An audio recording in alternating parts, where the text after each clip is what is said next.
Sud Radio, c'est excellent, Judith Belair. Bienvenue à toutes et à tous, c'est excellent, votre rendez-vous du dimanche 19h avec l'excellence française sur Sud Radio. Auteur d'une trentaine d'ouvrages, ses récits mêlent mystère, histoire, manipulation et puis il nous tient en haleine. Et voilà qu'il remet ça, Nicolas Destiendorf devient Néo. Néo, vous venez aujourd'hui avec l'île de l'Orgueil, le premier tome d'une ambitieuse série sur les 7 péchés capitaux et vous remettez au goût du jour le genre littéraire des feuilletons. Ça se lit comme une série d'ailleurs, au lieu de binge-watcher, on a envie de binge-lire. Quelle bonne idée, Nicolas. Merci beaucoup. Avec plaisir. Alors, j'ai pas fait exprès de rassembler des amis aujourd'hui, mais c'est une bonne nouvelle puisque le lien est déjà créé entre vous deux. J'aime beaucoup ce genre de surprise d'ailleurs. Et oui, Néo, votre amie l'actrice Constance Gay est sur le plateau avec nous aujourd'hui. Cette étoile montante du cinéma et de la télévision française nous donne rendez-vous dès le 3 avril dans Flashback à 21h10 sur TF1, mais aussi dès le 15 avril sur sur France 3. Face à face, c'est la série qui commence à 21h05. Et puis, c'est un autre type de série. Toujours un plaisir de vous retrouver dans nos petits écrans d'ailleurs. Bienvenue, Constance Gay. Merci beaucoup de Avec m'accueillir. plaisir. Allez, bienvenue à tous les deux sur Sud Radio. Et puis vous, chères auditrices, chers auditeurs, bienvenue chez vous. Alors, l'île de l'Orgueil, quel programme. Un petit pitch quand même pour les auditeurs et les auditrices. Alors, c'est une histoire qui se passe à, vous me dites si je le dis bien, Emerlinde. Étant donné que j'ai inventé le nom, donc chaque prononciation... C'est pour ça que je vous pose la question. Vous le prononcez admirablement. Donc c'est un îlot imaginaire, effectivement, c'est donc au large des côtes du Finistère Nord. Et donc c'est Antoine Roquenot, qui est un ancien taulard, un écrivain raté, fauché, qui accepte, pour sortir de sa misère parisienne, d'échanger son identité, sa vie, contre celle d'un romancier qui est célébrissime et qui a beaucoup d'argent, qui s'appelle Marc Aubergier. C'est une substitution machiavélique, presque, qui l'oblige à s'embarquer pour Emerlinde et qui lui vaudra une prime de plusieurs millions d'euros s'il se conforme rigoureusement aux instructions de ce mystérieux aubergier. Mais que va-t-il se passer, Nicolas ? Très bon pitch, tout le monde ne le fait pas aussi bien. Ah, vraiment. Merci. Alors déjà, cette série, Les 7 péchés capitaux, c'est un livre par an. Donc là, c'est le premier. 7 ouvrages consacrés aux 7 péchés capitaux. Pourquoi ? Pourquoi ? Parce que d'abord, ça ne s'est fait qu'une fois. C'était Eugène Sue, l'un de nos maîtres à tous, qui a fait ça en 1850. En fait, un romancier qui s'attaque aux 7 péchés capitaux, un péché par roman, ça ne s'est fait qu'une fois. Il y a eu des films à sketch, il y a eu Seven, il y a eu beaucoup de recueils, de nouvelles collectifs, mais un seul auteur qui s'attaque à cet univers-là globalement, ça ne s'est pas fait depuis un bon siècle et demi. Donc je me suis dit, allez hop, je vais relever le défi. J'avais besoin de défis à ce moment-là de ma vie. D'accord. Et alors cette idée d'échange d'identité, est-ce que c'est pas un petit fantasme qu'on a tous finalement aussi ? D'abord, c'est un fantasme. Ça fait rêver. Quand on est romancier, de toute façon, on vit la vie des autres. Donc pour moi, ça me paraissait cohérent. Et en fait, j'avais revu Plein Soleil, le film de René Clément, inspiré de Patricia Highsmith, et je trouvais l'idée géniale. Et j'ai relu le bouc émissaire de Daphné du Maurier qui raconte ce thème-là. Et je me suis dit, j'ai envie d'inventer ma propre substitution d'identité. Et pour moi, c'était évident de parler de ce que je connais le mieux, c'est-à-dire l'écriture, les écrivains, l'édition. Et plouf, l'histoire est venue comme ça. C'est une bonne histoire en tout cas. Et donc l'orgueil, il est au cœur de ce roman. Comment est-ce qu'il façonne vos personnages ? Où est-ce qu'on le retrouve ? Et le fil conducteur. Le fil conducteur, l'orgueil, en fait, quand on est romancier, on est forcément orgueilleux. Ça demande un orgueil démesuré, d'oser montrer aux autres, imposer aux autres une histoire qu'on invente de façon totalement arbitraire. Donc, il n'y a pas plus orgueilleux qu'un écrivain, puisqu'un écrivain se prend pour Dieu le Père. Un cinéaste, il doit quand même dealer avec des acteurs, des comédiens. Le romancier, il est seul face à son... Est-ce que c'est pas propre à tous les artistes, quand même, dans la création, d'être un peu orgueilleux ? Peut-être, mais quand on invente une histoire complète, quand on invente des mondes à partir juste des 26 lettres de l'alphabet, on se prend pour Dieu le Père dans mon cas entre 5h et 10h du matin, et donc on vit par notre orgueil. Et donc mon personnage de romancier manipulateur, il est persuadé qu'il va pouvoir manipuler son entourage comme il manipule les personnages de ses propres romans, et au bout d'un moment l'orgueil se mord la queue, sans jeu de mots. Et du coup, c'est pour ça que vous débutez votre série par l'orgueil, parce que c'est ce qui vous touche le plus, vous, en tant que péché, ou parce on dit que l'orgueil est le père de tous les péchés, et surtout j'avais écrit un roman qui était à peu près ce roman-là, et je me suis dit il manquait quelque chose, et je me suis rendu compte que le thème central c'était l'orgueil, et là j'ai eu l'idée des péchés capitaux, et donc j'ai imaginé mes 6 autres intrigues suivantes, et j'ai entièrement retaillé celui-là. Donc c'est un gros Et c'est lequel chantier. Le plus fascinant des péchés ? Nicolas Destiendorf. C'est-à-dire que l'orgueil est peut-être vraiment un péché parce qu'il y a une histoire morale. Est-ce que la luxure est vraiment un péché ? Est-ce que la gourmandise l'est ? Est-ce que la jalousie n'est pas plus une névrose ? C'est ça. La vraie question. La gourmandise, ça peut être une qualité aussi. Alors, gourmandise, c'est une chose merveilleuse. La luxure a beaucoup de qualités aussi. Voilà, je prêche les convaincus. Donc, voilà. Ensuite, bon, je sais pas. Je veux dire, surtout, c'est à chaque fois une porte d'entrée sur un univers différent, sur une cosmologie différente. Et moi, ça m'amusait de m'imposer un peu comme un exercice obligatoire, de m'imposer cette intrigue, cette péché, cette roman, cet univers. Alors, il vous reste à affronter l'avarice, l'envie, la colère aussi, la luxure, on en a parlé, la gourmandise, la paresse. C'est quoi le deuxième? A priori, on est déjà au courant, mais vous allez nous le dire à l'antenne. La luxure. Bah oui, évidemment. C'est marrant, les gens disent, tiens, tu vas nous faire la luxure, toi. Comme si ça allait de soi, mais je ne sais pas pourquoi. Parce que vous êtes un peu gourmand en général de vie, non? Absolument. C'est ça, Nicolas Descendants? Ouh là là, c'est chaud. Constance Gay, est-ce que vous imaginez vous transporter dans cet univers, parce que vous jouez souvent aussi des rôles d'intrigue, hein. Est-ce que peut-être jouer un des personnages, alors vous n'avez pas encore lu le bouquin, mais celui de la mystérieuse Sophie qui montre le chemin à ce changement d'identité ou quelque chose comme ça vous fait rêver, ça, non? Ah bah, moi, ce qui me fait rêver, c'est de jouer des rôles bien écrits. Et comme je connais les romans de Nicolas Descendants, quoi qu'il écrive, je pense que je serais très ravie de jouer un de ses personnages. Donc je réponds très simplement à cette question. Deal. Et Néo, quand vous écrivez très picturalement. Est-ce que vous écrivez aussi en vous disant, tiens, peut-être un jour, ça sera un film? Oui et non, c'est-à-dire qu'en fait je pense par image. C'est-à-dire qu'en fait moi avant de vouloir être écrivain, enfin devenir écrivain, je voulais être cinéaste. Ah bah tiens. Donc c'était mon rêve d'enfance. Et un jour je me suis rendu compte que j'étais plus à l'aise à écrire des romans qu'à écrire des scénarios. Et puis quand on est romancier, on a le final cut, on peut tout faire. Mais je fonctionne de façon très scénaristique.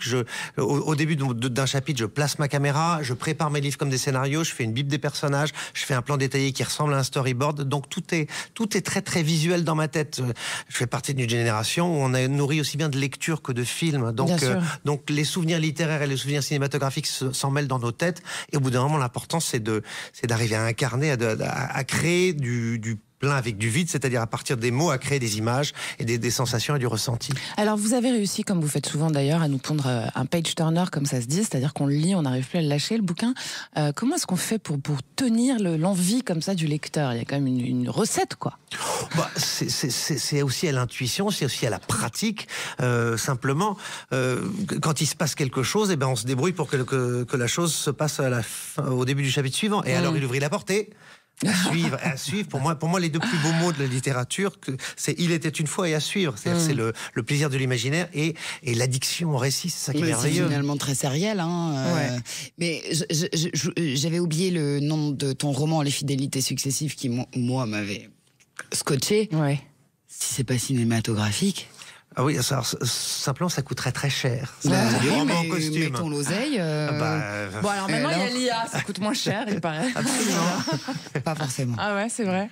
Ça coûte très cher, l'IA, Constance Gay?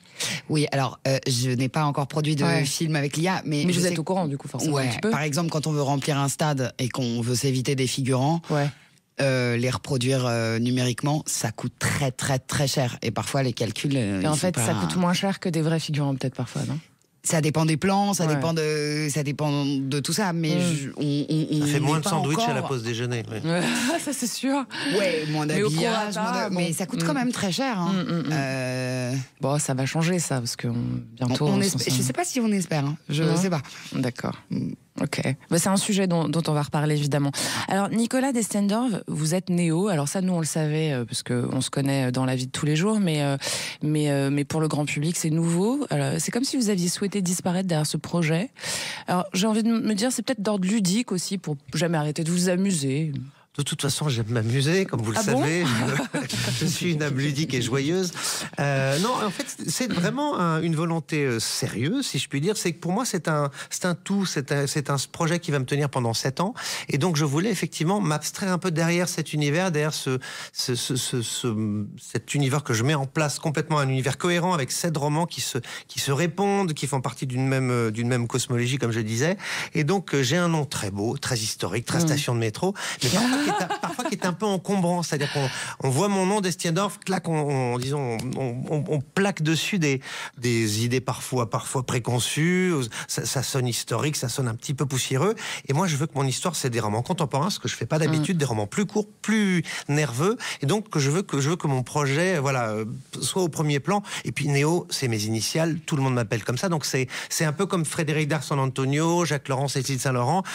C'est un masque officiel, revendiqué. Ouais. C'est simple pour dire, voilà, c'est autre chose dans ma production. Je vais continuer à faire des livres sous mon nom, d'autres projets. Mais là, c'est pour vous différencier le style aussi, hein, c'est ça que vous dites. C'est-à-dire que j'ai fait quelque chose de plus resserré, de moins, j'aime bien parfois les phrases un peu chantournées, un côté un peu rococo. Là, c'est à l'os. C'est-à-dire qu'il n'y a pas de référence, c'est des choses très simples, et on est dans le romanesque pur. D'habitude, j'ai toujours le filet de sécurité de la référence historique, du clin d'œil culturel, du petit, tout à coup on voit passer un personnage réel. Là, non, là c'est des personnages qui n'existent pas, qui sont tous issus de mon imaginaire, de l'imaginaire de Néo, voilà. L'île de l'orgueil de Néo. Allez, Sud Radio, c'est excellent. On vous revient tout de suite avec l'écrivain Nicolas Destiendorf, dit Néo du coup, et puis l'actrice Constance Gay. Allez, restez là. Sud Radio, c'est excellent. Judith Belair. Merci d'avoir choisi Sud Radio. C'est un bon choix, je dirais même plus, c'est excellent. Avec moi ce soir, l'écrivain Nicolas Destiendorf, dit Néo, comme dans Matrix, hein. J'ai commencé avant lui. Qui nous vient avec l'île de l'orgueil, le premier de sa série sur les 7 péchés capitaux. Et puis l'actrice Constance Gay à l'affiche, on va y arriver, de Flashback le 3 avril sur TF1, puis de Face à Face le 15 avril sur France 3. Allez, on écoute. On retourne en 94, la mort de mon père, tout est lié. Et c'est cette montre, la clé de l'histoire. Beyoncé, je sais pas ce qu'elle cherche, je sais pas ce qu'elle veut, mais elle est certainement pas celle qu'elle dit qu'elle est. Soit elle n'existe pas, soit elle vient d'ailleurs. Tu me caches quelque chose. C'est quoi ce bordel? C'est une excellente flic, c'est tout ce qui compte. Mon père, qui aurait pu lui en vouloir à ce point? Flashback sur Sud Radio, la nouvelle comédie policière avec Constance Gay. Donc c'est le 3 avril à 21h10 sur TF1. Je fais un peu le pitch aussi. Constance, c'est l'histoire de Elsa Letellier, qui est agent de la police scientifique de Lyon. Elle a choisi cette voie en hommage à son père assassiné il y a 30 ans. Alors que l'affaire, elle est sur le point d'être prescrite, hein. Elle se retrouve projetée en 1994, quelques mois avant cette tragédie. Elle retrouve son père, elle devient sa coéquipière, elle veut empêcher sa mort, elle lui cache sa véritable identité. Tous les oppos, c'est explosif. Pardon Néo, mais c'est tout à fait votre genre d'intrigue. Oh, j'aime bien, je trouve ça vachement bien. Mal, hein. Ouais. Et voilà. Et donc c'est assez marrant à jouer. On imagine aussi ce changement d'époque, retrouver un personnage avec lequel que vous connaissez, mais avec lequel vous êtes obligé de jouer une certaine distance. Enfin, il y a pas mal de choses dans cette histoire-là à interpréter pour vous.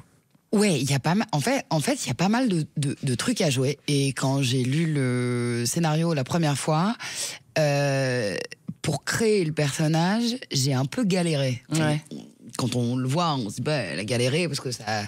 Mais le construire a été beaucoup plus difficile que des personnages beaucoup plus hauts en couleur et beaucoup plus définis en fait. Bien sûr. C'est jubilatoire à jouer parce que.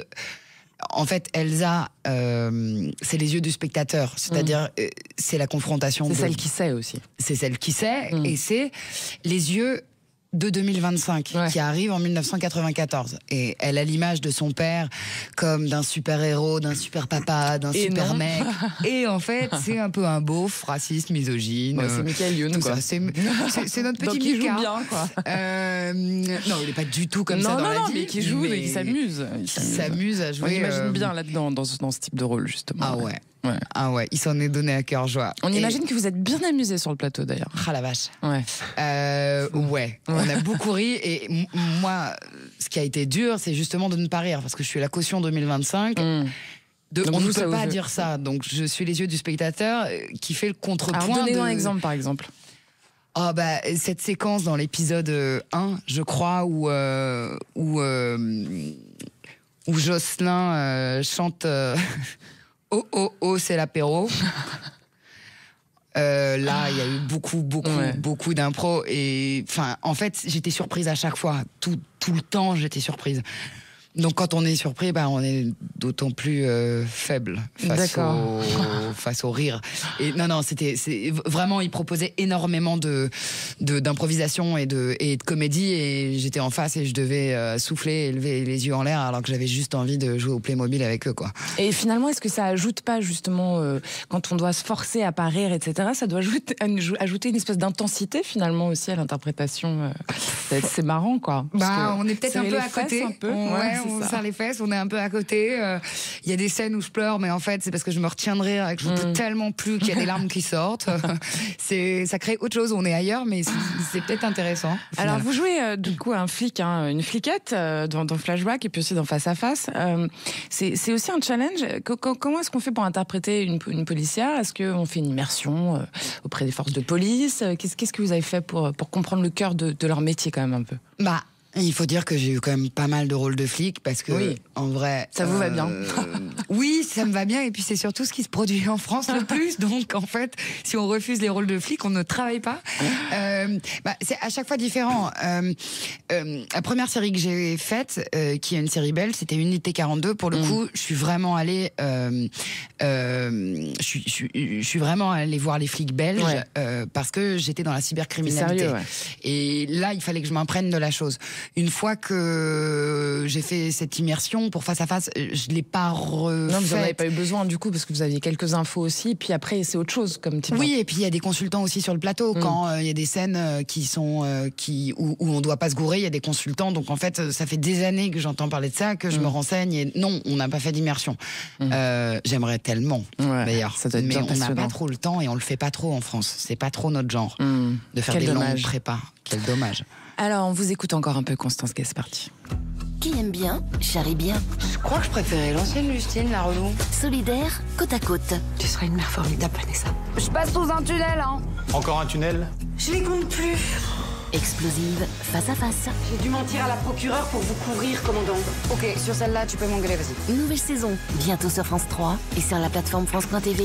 Face à Face, ça sera le 15 avril à 21h05 sur France 3. C'est avec Constance Gay ici sur le plateau. Il y aura 2 épisodes à la suite. Et là, du coup, vous êtes avec Claire Borotra qui joue Justine Rameau. Vous êtes Vanessa Tancelin.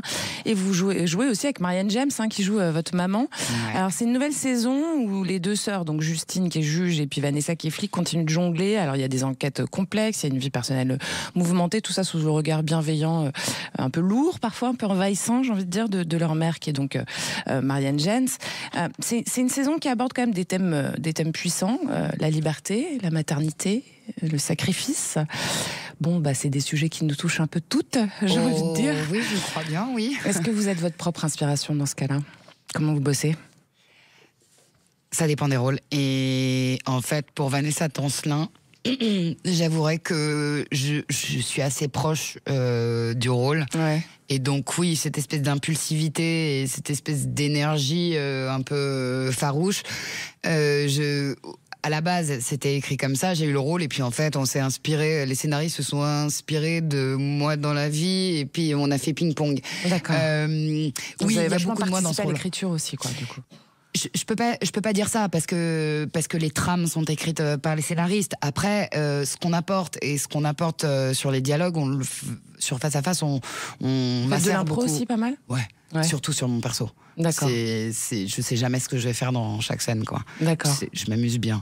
Et c'est pas inquiétant parfois justement de pas avoir de trame? Parce que moi, par exemple, à la radio, si j'ai pas de trame, on a les trames, on a la partition. Vous avez ce qu'on dit les bullet points, quoi. Vous savez, vous allez aller, etc. Et après, on vous laisse le champ libre, en fait. Oui, c'est ça? non, disons que sur Face à Face, j'ai une grande liberté de sur le moment, sur le plateau. Mais j'ai une partition, et puis j'en dérive un peu, et puis ensuite c'est au réal de choisir et de me rediriger, quoi. Qu'est-ce que c'est le message quand les gens vous regardent, les spectateurs? Qu'est-ce que vous avez envie qu'ils retiennent de vous, Constance Gay? De moi, Constance Gay? De vous en tant que comédienne? Que je travaille bien et que le travail paye, j'ai envie de dire. Je me bats toujours pour mes personnages. Je convoque toujours l'empathie et je cherche toujours à ce que le spectateur aime mon personnage. Ça, c'est un peu quelque chose qui me tient à cœur très très fort. Ouais. Oui. Bon. Bah c'est bien déjà. Vous avez envie qu'on vous retienne, quoi. Ça marche, bien, hein, je suis d'ailleurs. pas comédienne pour rien. Hein. Bien sûr. Et vous, Néo, qu'est-ce que vous avez envie de transmettre? Qu'est-ce que vous avez envie qu'on retienne quand on a fini un de vos livres? J'ai envie qu'on retienne une insomnie, j'ai envie qu'on retienne des personnages. L'autre jour, j'ai parlé à un critique qui effectivement m'a dit j'ai rêvé de tes personnages. Et ça, je dois c'est dire, le meilleur compliment. Ça. Ah oui, c'est-à-dire arriver à intégrer le rêve, à intégrer l'inconscient de mes lecteurs. Là, je veux dire, j'ai réussi mon coup. Parce que moi, ce que j'aime, c'est prendre les lecteurs entre mes bras, entre mes mots, et les empêcher de dormir. Je veux pas prouver des choses, il n'y a pas de théorie derrière ça, mais juste le plaisir de l'évasion par la fiction. En fait, j'invente un monde de toutes pièces, mais ce monde, les gens y croient, acceptent d'entrer dedans comme on passe de l'autre côté de l'écran. Et ils s'y sont bien, et ils s'y sentent bien, et ils ont envie de, voilà, comme une merveilleuse paire de pantoufles, et on a envie de la garder. Un bon pyjama bien fluffy. D'accord.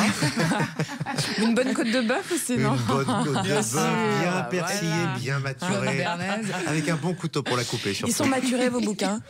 Mes bouquins, oui, en fait, ils sont maturés. C'est-à-dire que pour arriver à cette forme très, très, très ramassée que vous avez lue dans le dernier livre, en fait, c'est un gros travail de...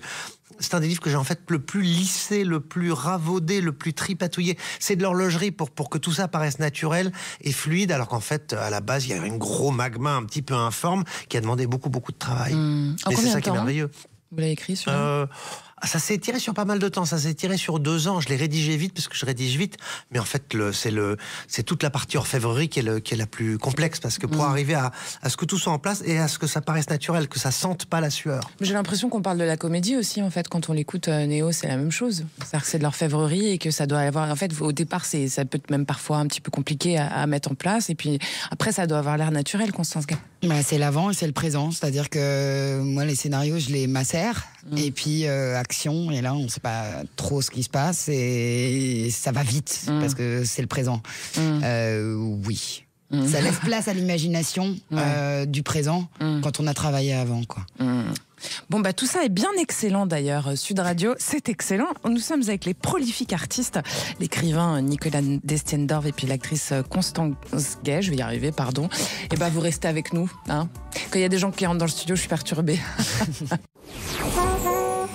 Sud Radio, c'est excellent, Judith Belair. Merci d'écouter Sud Radio, c'est excellent comme tous les dimanches. Nous sommes avec aujourd'hui l'écrivain Nicolas Destienne-Dorve, qui est surnommé Néo et qui nous présente L'île de l'orgueil, le premier livre de sa série sur les 7 péchés capitaux. Puis l'actrice Constance Gay, qu'on retrouve dans Flashback, notamment le 3 avril sur TF1, puis Face à Face le 15 avril prochain sur France 3. Alors Néo, on a commencé à en parler un petit peu, mais vous renouez avec un style littéraire qui m'interpelle, moi, et qui me plaît beaucoup, c'est le feuilleton. C'est un truc qui se faisait vachement au 19e siècle. J'ai fait une petite recherche. Et puis c'était l'apanage de nos grands auteurs, parce qu'on les retrouvait comme ça dans les journaux. Hein.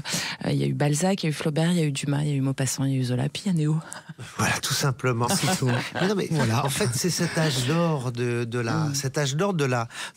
où la presse, en fait, la presse écrite diffusait des romans. C'est le moment de la grande démocratisation de la lecture, du savoir. En fait, globalement, sous la Restauration et sous la monarchie de Juillet, c'est-à-dire à partir de 1820, 1825, le moment où effectivement tout le monde se met à lire. Avant la Révolution, la littérature, la lecture, c'était une réjouissance pour nantis, pour élite. En fait, c'est le moment où les gens découvrent la littérature de plaisir, l'attente, le goût du récit, et du récit à épisodes. C'est-à-dire que Alexandre Dumas, notre père à tous, à qui nous devons tout, et à qui surtout toutes les séries actuelles, enfin tout ça sort. En fait, tout ce que nous faisons, tout ce que fait Constance, ça sort de la cuisse de Monte Cristo. En fait, il y a vraiment une logique de tout d'abord le grand récit à épisode, les grands feuilletons, qui ensuite passe par le cinéma et ça devient les sérials, c'est-à-dire Louis Feuillade, et ensuite on le retrouve à la télévision, mais c'est la même chose, c'est-à-dire que c'est un récit fractionné, livré à un moment régulier, et pour créer l'attente, pour créer l'appétit, exactement comme la côte de bœuf, pour créer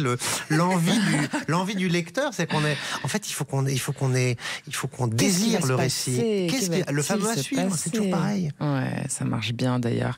Et alors, ce qui est intéressant, c'est que dans votre feuilleton, en fait, les codes, c'est par exemple le décor insulaire, la galerie de personnages manipulateurs, il y en a des cyniques, des émouvants, des amoureux déloyaux, puis il y a des rebondissements inattendus, cocasses. Je pousse un peu parce que j'ai envie que les auditeurs comprennent en fait comment on construit ça.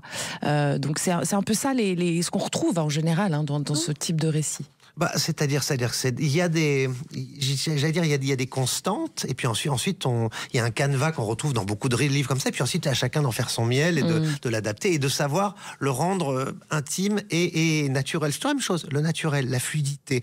En fait, c'est un travail en amont extrêmement précis, exactement comme la construction d'un scénario. C'est-à-dire que je travaille de façon vraiment, je travaille sur plan, j'ai des panneaux chez moi. Ils sont tous déjà prêts comme ça, tous les bouquins qui viennent là, sur les 7 ans? Non, j'ai mes 7 histoires développées. Enfin, celui-là est écrit. Déjà ce que vous allez faire. Oui, non, mais j'ai à chaque fois des synopsis de 8 pages, donc je sais exactement. Il y en a dont j'ai déjà tout le plan détaillé, il y en a dont j'ai fini le premier jet. Donc oui, le chantier est bien avancé, mais je veux pas non plus tout faire trop vite parce qu'au fur et à mesure que je les écris, il y a des choses qui vont se débloquer pour les livres à venir et presque parfois pour les livres passés. Donc je sens que j'aurai la tentation pour la sortie des livres en poche d'aller rajouter 2-3 petits détails pour que ce soit encore plus cohérent. En fait, ce qui est amusant, c'est que ça n'est pas, c'est un work in progress, c'est presque en parallèle de moi. C'est comme si j'avais un jumeau. Voilà, il y a Nicolas, il y a Néo, et en fait le Néo est en train de vivre en parallèle de moi. C'est très excitant. Alors vous disiez que c'est la première fois que donc c'est un roman par an sur les 7 péchés capitaux. On refait un petit tour dans l'histoire. Il y a eu une anthologie sur les 7 péchés capitaux qui réunissait des grands auteurs. Il y avait Giraudoux dedans, il y avait Kessel, il y avait Morand. C'était en 1929 ça. Il y a eu pas mal de films aussi. Il y a eu Les Italiens dans les années 50. Il y a aussi Claude Autant-Lara qui a fait L'Orgueil, qui est sorti au tout début des années 50 aussi. Puis il y a La Nouvelle Vague qu'il a beaucoup abordé. La Nouvelle Vague, donc c'est Godard, Chabrol, c'est Demy et tous ces gens-là. On imagine que ça aussi c'est des inspirations, évidemment. En fait, c'est 2 films à sketch que vous citez, une coproduction franco-italienne avec Rossellini, Autant-Lara en 52 et d'autres réalisateurs, et ensuite en 62 toute la bande de La Nouvelle Vague qui sont mis ensemble pour faire chacun un sketch. Et Godard fait un sketch d'ailleurs assez génial. Alors je crois que c'est à Luxure d'ailleurs. Il y a Godard, Jean Rouge, Chabrol, ils se sont tous mis Demy. Et et ça montre vraiment d'ailleurs deux pans de l'histoire du cinéma, c'est-à-dire le cinéma à la papa et 10 ans plus tard La Nouvelle Vague. Mais c'est comme ça qu'on disait. Le cinéma à la papa. Magnifique. Et ce sont effectivement, en plus, c'est vraiment des choses que j'ai revues parce qu'on trouve ça maintenant sur les plateformes. Et c'est à chaque fois que je me suis dit, mais c'est dommage que ce soit pas un seul auteur qui se soit colté à tous ces différents péchés parce que ça fait des choses c'est un peu disparate. C'est un peu ça qui vous a donné envie aussi, quoi. Oui, absolument. C'est ça. Absolument. Je me suis dit, allez, chiche, c'est un défi. Est-ce que vous avez tout lu, tout vu avant de commencer? Tout lu, tout vu, qui existe sur les 7 péchés capitaux. Non, les livres de Gensu, je les ai pas lus parce qu'en fait ils sont indisponibles. Si on les trouve sur Gallica, mais ça fait vraiment mal aux yeux. Et puis je veux dire, c'est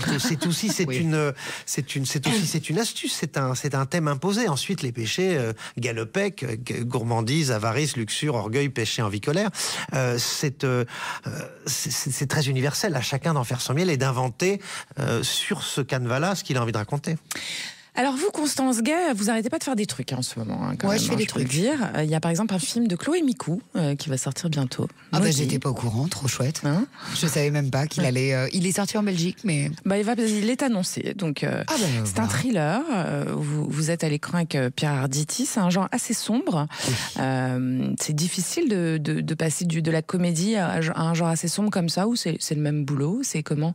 Pas du tout. En fait, moi, je viens du théâtre classique, donc j'ai l'habitude en fait. Donc, les personnages que j'incarnais, c'était Médée, Lucrèce Borgia, Marie Tudor. Donc, on n'était pas dans quelque chose de très standard. Hyper légèreté, Voilà.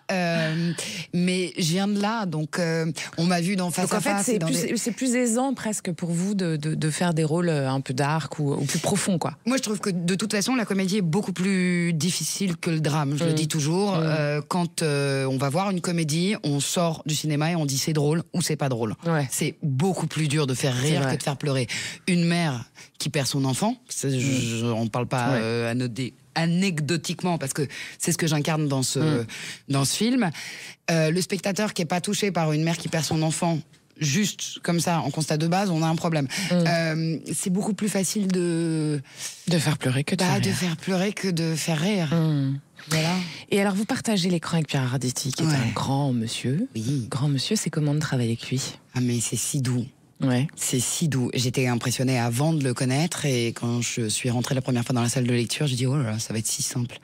Il est si chouette. En fait, il est là depuis toujours, pour moi, en tout cas. Et il aime son travail comme un gamin. Et il le fait. Est-ce que c'est pas ça merveilleusement l'apanage bien. des grandes stars, de toujours revenir au départ et d'être finalement dans l'humilité aussi, parce que c'est un homme Ah bah, pour moi, quand on a toujours l'amusement de faire les choses, c'est qu'on est curieux et qu'on a envie d'aller plus loin. Donc oui. Oui, très certainement. Et si on est comédien, qu'on joue et qu'on s'amuse pas... généreux aussi, on imagine, complètement. dans son jeu. Avec il laisse la place aux autres, il pense au projet avant de penser à lui. C'est un grand monsieur, quoi. Ouais. C'est tout. Il y a un autre sujet que vous traitez actuellement, enfin qui est à disposition, qui m'intéresse. C'est un documentaire qui s'appelle Monaco des princes et des océans. Et je crois que vous avez fait la voix. Exactement. Et pourquoi alors c'est quand même très très différent de ce que vous faites. Qu'est-ce qui vous a interpellé sur ce projet ? Sur ce projet-là... Déjà, vous faites pas mal de voix, je crois. Oui, en fait, je fais beaucoup de voix pour de la pub, pour des documentaires, tout ça. Pour des radios aussi, vous pouvez le dire. Pour des radios. Et il se trouve que j'avais jamais fait voix de documentaire, la voix du documentaire. Et quand on me l'a proposé, en fait, j'étais ravie d'accompagner ce projet et j'étais surprise qu'on prenne ma voix surtout. Vous avez une très jolie voix, vous avez Merci. une voix de radio. Mais Franck Florino et François Honnet, qui ont créé ce docu, c'est eux qui vous ont contacté ? Je crois que c'est la prod, ouais. Ouais, c'est ça. Ouais. Et du coup, faire une voix ou jouer la comédie, c'est la même chose, non, Constance Gay ? Non, c'est très très différent. Alors, expliquez-nous la différence. En fait, c'est assez. Quand tu fais des voix, c'est assez mathématique. Tu racontes quelque chose, mais c'est assez mathématique. Il y a, le jeu pour moi, c'est la liberté. On ne peut pas être libre devant un micro avec des images et un temps imparti. Pour moi, c'est complètement différent du jeu. Ça doit être beaucoup plus musical, en fait, non ? Et en fait, c'est ce que j'allais dire, c'est que je pense qu'il faut avoir une oreille. Quand on joue, pour moi, il faut avoir une oreille. C'est-à-dire quand c'est faux. Parfois des acteurs, je me dis mais ils s'entendent ou pas. Je pense qu'il faut avoir une bonne oreille, mais là c'est une oreille qui est très très différente. Et puis c'est une gestion de sa voix, c'est comment poser sa voix et comment raconter les choses et être très attentif à soi-même et à la moindre intonation. Enfin, je veux dire, concentré, quoi. Un sourire dans une voix. Si je dis bonjour et si je dis bonjour, c'est très différent. C'est un travail que j'adore et que je fais depuis longtemps. On peut vous prêcher une convaincue, hein. Oui. Mais non, c'est vraiment un travail qui est très très différent. Et je pense que quelqu'un qui n'est pas acteur peut être une excellente voix et inversement, en fait. D'accord. Ça peut être deux choses totalement différentes. On peut faire que des voix ou être que acteur aussi, quoi. Oui, totalement. Moi, j'aime bien faire les deux. Tous les acteurs sont pas forcément des bonnes voix, quoi. C'est ça que vous voulez dire. Ah, ça, c'est sûr. Ouais. Allez, c'est excellent sur Sud Radio. On est avec Nicolas Destiendorf, l'écrivain et l'actrice Constance Gay. On est perturbés aujourd'hui. Allez, à tout de suite. Vous restez avec nous, c'est bientôt la fin de l'émission. Sud Radio, c'est excellent. Judith Belair. C'est excellent d'être avec vous tous les dimanches sur Sud Radio à 19h. On est bientôt à la fin de cette émission, mais il nous reste encore quelques minutes. On est avec l'écrivain Nicolas Destiendorf d'Ineo. J'ai envie de le dire encore comme dans Matrix, qui nous vient avec l'île de l'orgueil. Même si vous l'avez dit avant, ou inventé avant.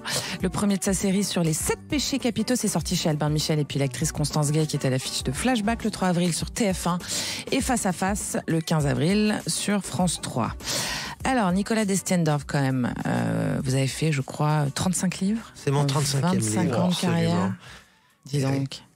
Ça en fait plus d'un par an, je sais, mais j'ai une âme un peu généreuse, un peu gourmande, vous l'avez dit, donc et un peu boulimique. Et puis surtout, c'est mon métier, donc je vis de mes livres, donc il faut occuper le terrain, tout simplement. Ouais. Et alors, ce qui est intéressant, c'est que vous avez exploré tous les genres littéraires, pratiquement tout. Bon, pas la poésie, pour l'instant.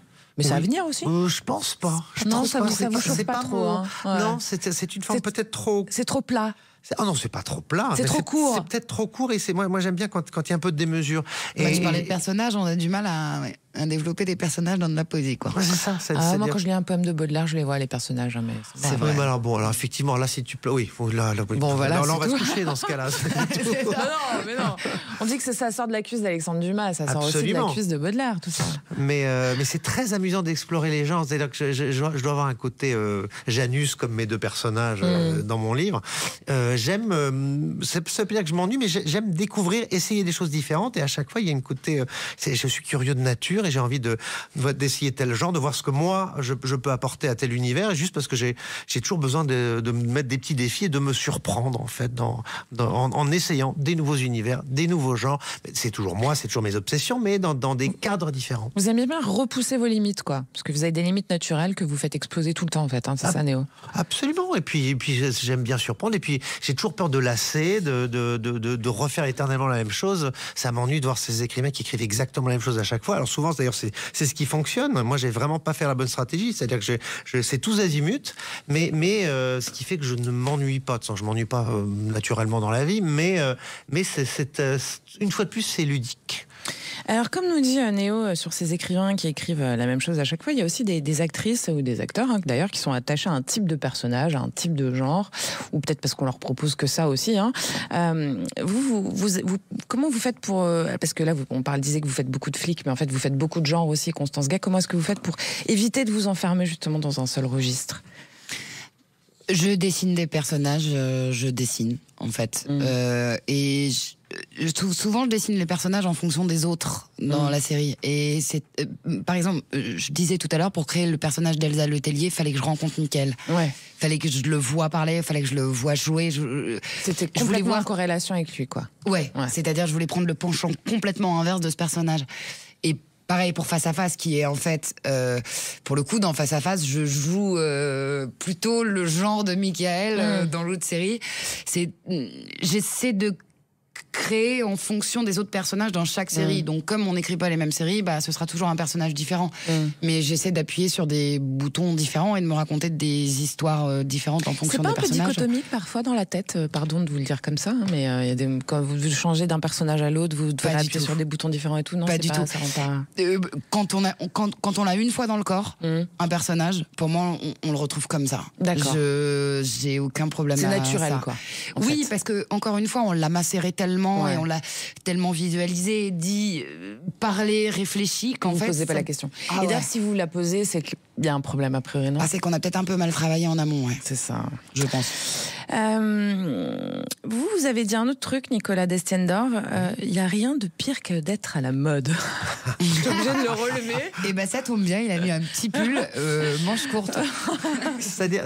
Pourquoi vous avez dit ça? C'est une interview auquel j'ai répondu et c'est ce qu'ils ont mis en exergue. Non, ce que je veux dire, c'est que voilà, je privilégie l'originalité. Non, j'aime pas être l'esclave de la tendance, c'est-à-dire faire ce qui plaît, faire ce qui se fait, juste se conformer à une pensée ou un état d'esprit ambiant. Moi, je fais mon truc dans mon coin depuis toujours. Comme je dis toujours, quand je suis né, j'avais déjà 85 ans. Donc, et petit à petit, je rejoins l'âge que j'ai dans ma tête. Oui, c'est Benjamin Button. Oui, c'est ça. Vous êtes Benjamin. Il est en studio. Il est sur Sud Radio. Absolument. Incroyable. J'adore l'idée. Constance, dans un rôle, il y a évidemment l'aspect du personnage, mais il y a aussi tout ce qui se passe autour. Déjà, il y a le scénario, et puis il va y avoir la collaboration avec les autres acteurs, ça on en a parlé, puis il y a l'approche du réalisateur aussi. Oh oui. C'est un tout qui peut pas être dissociable, ou c'est chaque chose... Qu'est-ce qui vous interpelle le plus? Qu'est-ce qui vous plaît le plus dans tout ça? C'est-à-dire la relation... qu'est-ce que c'est qui vous chauffe dans un rôle? C'est le personnage lui-même tout de suite? Est-ce que ça va être derrière l'équipe comment vous le réalisateur c'est vraiment un tout. Quand on me propose Face à Face, je le fais pour certaines raisons. Pour le personnage, vraiment. Parce que je connaissais ni les prods, ni le réal, ni Claire. D'accord. Flashback, c'est le pitch. Et puis ensuite, j'ai même pas lu le scénario. En fait, on me propose un retour dans le passé, aux côtés de Michael Youn, produit par les producteurs d'HPI, réalisé par le réalisateur d'HPI. Enfin, là, ça fait tellement un tout qu'on y va. Ça dépend vraiment des projets. Parfois, ça va être pour un réalisateur parce qu'on a envie de travailler avec lui, et parfois, ça va être ses conjoints. Ça avec dépend. Qui vous rêveriez de tourner? En réalisateur? Ouais. Vous pouvez dire n'importe qui. Tarantino, Jacques Audiard, Sorrentino. Voilà, si vous écoutez Sud Radio, n'hésitez pas à m'envoyer un petit contrat, je le signerai avec grand plaisir. Et vous, Nicolas, si vous pouviez rencontrer un écrivain, n'importe lequel? En fait, parfois, il ne faut pas les rencontrer. C'est ça le problème, c'est que parfois on est déçu. Non, c'est-à-dire que ça m'aurait fasciné de rencontrer Simenon, par exemple. Et quand on voit des interviews de Simenon, en fait, on a l'impression d'être face presque à un clerc de notaire. C'est très étrange. Donc, je sais pas, ça m'aura évidemment amusé. Moi, j'aurais aimé bouffer avec Dumas. Bouffer avec Dumas. De toute façon, il y a quelqu'un qui écrivait pour lui derrière, donc il avait le temps. C'est vrai? Dumas, il travaillait en équipe, donc de toute façon. Mais avec génie, donc le résultat est là. Mais puis, il savait... il aimait les bonnes choses. C'est peut-être plus des compositeurs que j'aurais aimé rencontrer. Mais voilà, j'aurais aimé faire un repas avec Dumas et Rossini. Alors là, ça aurait été merveilleux. Et vous, allez, Constance, comment votre rêve à vous? Moi, si à la même table, je mets Victor Hugo, Mozart, Rossini, Jacques Demy. Et pourquoi pas un petit Bukowski au milieu de tout ça, ou un truc qui fait un peu mal, non? Non, parce que je préfère le vin au whisky, c'est ça le problème. Oui, tout à fait. Ok. Pareil. Non, et puis, non, j'allais dire une connerie. Non, moi j'aurais peur. Sur Sud Radio, là, chez vous. Comment? Non, Bukowski, je sais pas, je serais pas... D'accord. J'aurais peur. Trop rock'n'roll. À partir d'un certain moment, il devait plus être très offensif. Hein. Oui, c'est vrai. Voilà, moi, c'est plutôt ce côté-là qui me fait un peu... qui me gonflerait, en fait. Ouais, viens, on bouffe, on boit et... On laisse ça de côté, Charlot. Une bonne côte de bœuf, on sait, on va l'acheter, donc tout va bien. Voilà. Bon, alors on arrive à la dernière question de cette émission. Vous, Constance, déjà, que dirait l'adulte que vous êtes à l'enfant que vous étiez? T'inquiète, ça va bien se passer. Vous étiez inquiète? Oui. Ah. Et je suis toujours aujourd'hui. Vous vouliez être comédienne déjà? Je pense que j'ai toujours voulu l'être, mais j'ai toujours méprisé ce métier, donc je me suis toujours dit. D'accord. Ah non, on va pas être comédienne, on peut pas être comédienne. Oh là là, qu'est-ce que c'est pas bien?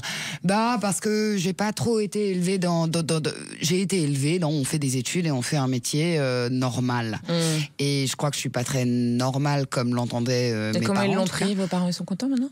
Et ils l'ont hyper bien pris parce qu'ils m'ont vu libre et jamais autant travailler que ça et être acharnée et être heureuse. Donc en fait, comme ils sont intelligents, ils ont dit oui, vas-y. D'accord. Ouais, non, Inch'Allah, t'inquiète pas, ça va bien se passer, ma petite. Ok. Alors, juste une chose, j'ai connu Constance quand elle avait 18 ans, elle était la même, elle avait une nature de comédienne, ça paraissait tellement évident qu'elle allait être Et je ne l'étais pas. Voilà, donc il y avait quelque chose de c'est comme c'est de la nature, c'est dans le sang. D'accord. Ouais, donc c'était une évidence toute tracée, quoi. Je pense, je me cherchais, je faisais du droit, j'ai fait une école de commerce. Oh mon Dieu. Pardon. Ouais. Ok. Néo, qu'est-ce que vous lui diriez à ce petit garçon, vous? N'arrête jamais de t'amuser. Ouais. Pourquoi vous vous amusiez tout le temps, en fait, même gamin? Oui, non, mais je m'amusais peut-être moins. Je m'amuse maintenant. Vous étiez moins libre, en fait, peut-être. J'étais un petit garçon un peu sérieux, un peu singe savant, un peu décalé. Donc voilà, je dirais, voilà. Vous l'avez cultivé, décalage, après. Absolument, et j'en ai fait une identité, j'en ai fait mon art poétique, absolument. Ouais. Mais voilà, je dirais amuse-toi. Mon arc poétique, j'aime beaucoup. C'est joli, hein. Ouais. Donc voilà, c'est le conseil que vous auriez donné, c'est de s'amuser un peu plus, de se détendre, ça va aller, quoi. Oui, voilà. Ouais. Un peu comme finalement, Constance, c'est un peu le même. Hein. Oui. Ouais. Il faut se faire confiance. Ah ouais.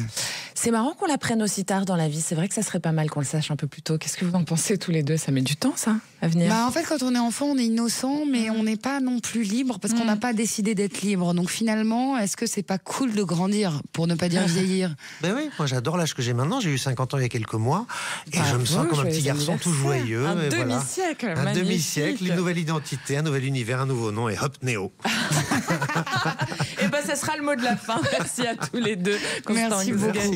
Nicolas Destienne-Dorve d'être venu par ici. Merci à Daisy qui réalise aujourd'hui le tout premier roman de la série des 7 péchés capitaux, L'île de l'orgueil de Nicolas Destienne-Dorve, d'Inéo. C'est chez Albin Michel et c'est dans toutes les bonnes librairies surtout. Hein. Absolument. Courez l'acheter, c'est très sympa à lire. Et puis Constance Gay, on vous retrouve dès jeudi prochain dans Flashback à 21h10 sur TF1, puis dans Face à Face, on l'a dit, le 15 avril à 21h05 sur France 3. Et ça sera 2 épisodes à la suite pour ceux qui ont faim. Vous ne saviez pas? Pour les gourmands. J'adore vous apprendre des trucs. Ouais, j'adore, merci beaucoup. Allez, bisous à tous, bisous Daisy, c'était excellent.